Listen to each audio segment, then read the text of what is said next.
Welcome to saga സിക്കർ.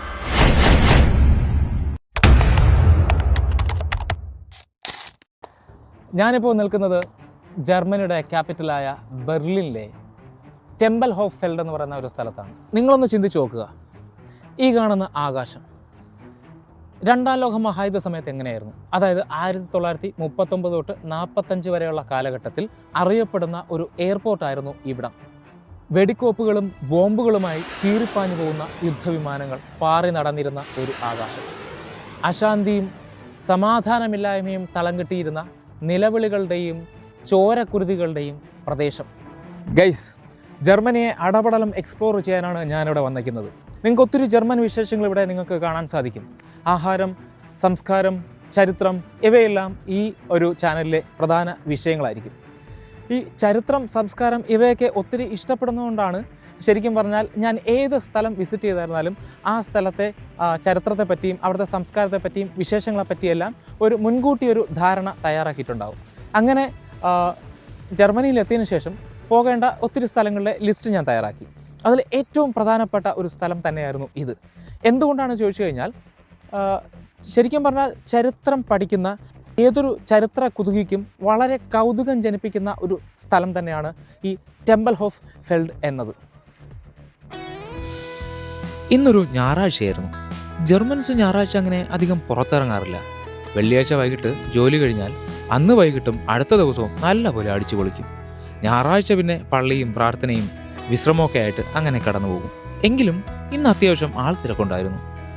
355 hectare വിസ്തൃതിയുള്ള ഈ പ്രദേശം ഇന്ന് ലോകത്തിലെ തന്നെ one of the largest open പാർക്കാണ്. ഹിറ്റ്ലർ ഭരണകാലത്ത്, അതായത് രണ്ടാം ലോക മഹായുദ്ധ സമയത്ത് യുദ്ധസാമഗ്രികളുമായി യുദ്ധവിമാനങ്ങൾ പാഞ്ഞിരുന്ന ഈ സ്ഥലം പിന്നെ എതിർശക്തികളുടെ അതികഠിനമായ ആക്രമണത്തിന് ഇരയായിട്ടുണ്ട്.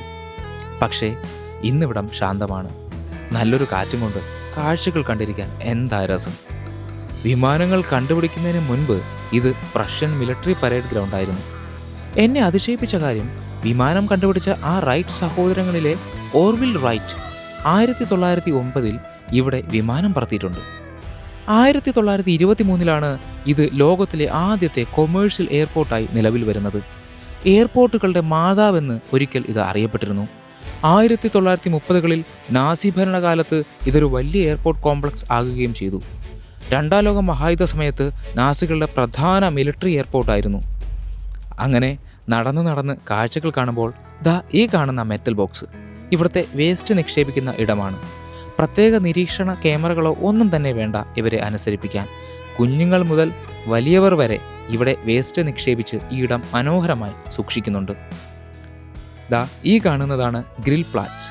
ഇവിടെ കുടുംബമായിട്ടും കൂട്ടുകാരൊക്കെ ആയിട്ട് സാധനങ്ങളുമായി വന്ന് ബാർബക്യൂ ഉണ്ടാക്കി കഴിച്ച് ഓരോ ബിയറും രുചിച്ച് കാറ്റും കൊണ്ടിരിക്കാം.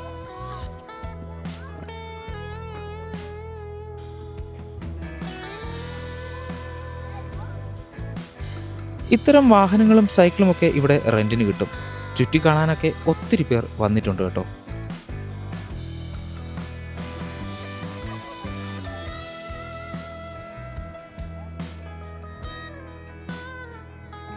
ഇവിടെ കുറച്ച് ചെറുപ്പക്കാർ പാരാഗ്ലൈഡിംഗ് പോലെയുള്ള ചില ഗെയിമിലാണ്.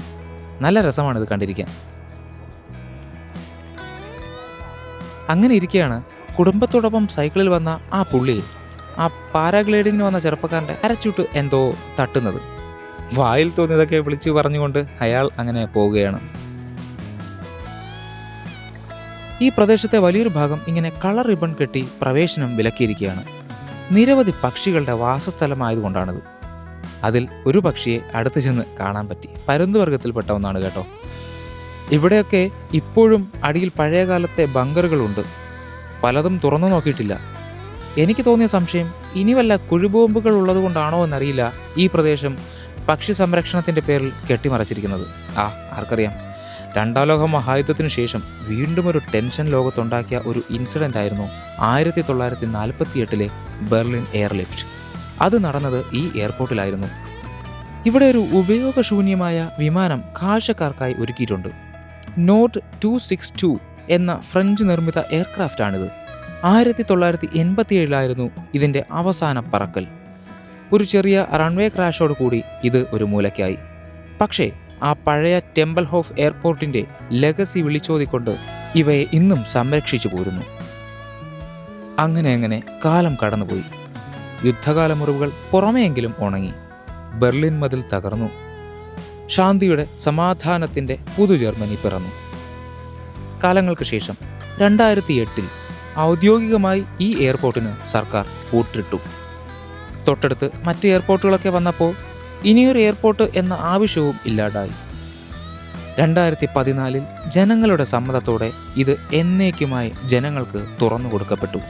ഇന്നിവിടം പഴയ നെരിപ്പോടുകൾ മറഞ്ഞ പുൽമേടുകളാൽ നിറഞ്ഞ സ്വാതന്ത്ര്യത്തിൻ്റെ പ്രതീകമാണ്. ഇവിടെ നിങ്ങൾക്ക് സൈക്ലിസ്റ്റ്, സ്കേറ്റേഴ്സ്, ആർട്ടിസ്റ്റുകളെയും ഗാർഡനേഴ്സിനെയും പിന്നെ ഒത്തിരി സ്വപ്നസഞ്ചാരികളെയും കാണാൻ സാധിക്കും. അതെ, എന്നോ എരിഞ്ഞടങ്ങിയ നീറി ഒടുങ്ങിയ ഒത്തിരി മനുഷ്യന്മാരുടെ ആത്മാക്കളുടെ മേൽ പുതുമയുടെ പ്രതീക്ഷയുടെ വെളിച്ചം വീശുന്ന മനുഷ്യരെ നമുക്കിന്ന് കാണാം. കാലം സാക്ഷി, ചരിത്രം ബാക്കി. ഒരു കാലത്ത് എയർപോർട്ടായിരുന്ന ഈ പ്രദേശത്തിൻ്റെ തൊട്ടടുത്തായിട്ട് ഒരു കോൺസെൻട്രേഷൻ ക്യാമ്പ് ഉണ്ടായിരുന്നു. അതായത് 2ാം ലോക മഹായുദ്ധ സമയത്ത് ഹിറ്റ്ലറും നാസി പാർട്ടിയും ചേർന്ന് ഒത്തിരി ജൂതന്മാരെയും മറ്റുള്ളവരെയൊക്കെ അതിക്രൂരമായി പീഡിപ്പിച്ചിരുന്ന ഒരു കോൺസെൻട്രേഷൻ ക്യാമ്പ് ഇതിൻ്റെ അടുത്തുണ്ട്. എൻ്റെ അടുത്ത വിസിറ്റ് അങ്ങോട്ടേക്കാണ്. എന്തായിരുന്നാലും ജർമ്മനിയുടെ ഒത്തിരി വിശേഷങ്ങൾ നിങ്ങൾക്ക് ഇവിടെ കാണാൻ സാധിക്കും. ജർമ്മനിയുടെ മാത്രമല്ല, എൻ്റെയും കുറേ വിശേഷങ്ങൾ നിങ്ങൾക്ക് ഇവിടെ കാണാൻ വേണ്ടി സാധിക്കും. അതുകൊണ്ട് തന്നെ എന്തായിരുന്നാലും അടുത്ത വീഡിയോ വരുന്നവരെ വെയിറ്റ് ചെയ്യുക. യൂട്യൂബിലെ ഫസ്റ്റ് വീഡിയോ ആയതുകൊണ്ട് തന്നെ ഇനിയും നിങ്ങൾക്ക് വീഡിയോ ലഭിക്കണമെങ്കിൽ ഞാൻ പറയേണ്ട ആവശ്യമില്ലെന്ന് തോന്നുന്നു. സബ്സ്ക്രൈബ് ചെയ്ത് ആ നോട്ടിഫിക്കേഷൻ ബട്ടൺ ഒന്ന് ക്ലിക്ക് ചെയ്താൽ എൻ്റെ പുതിയ വിശേഷങ്ങളും പുതിയ വീഡിയോസും നിങ്ങളിലേക്ക് എത്തുന്നതായിരിക്കും. Anyway, happy to see you. അടുത്ത തവണ നമുക്ക് കാണാം, അടുത്ത വീഡിയോയുമായിട്ട് കാണാം. Anyway, today saga seeker signing of.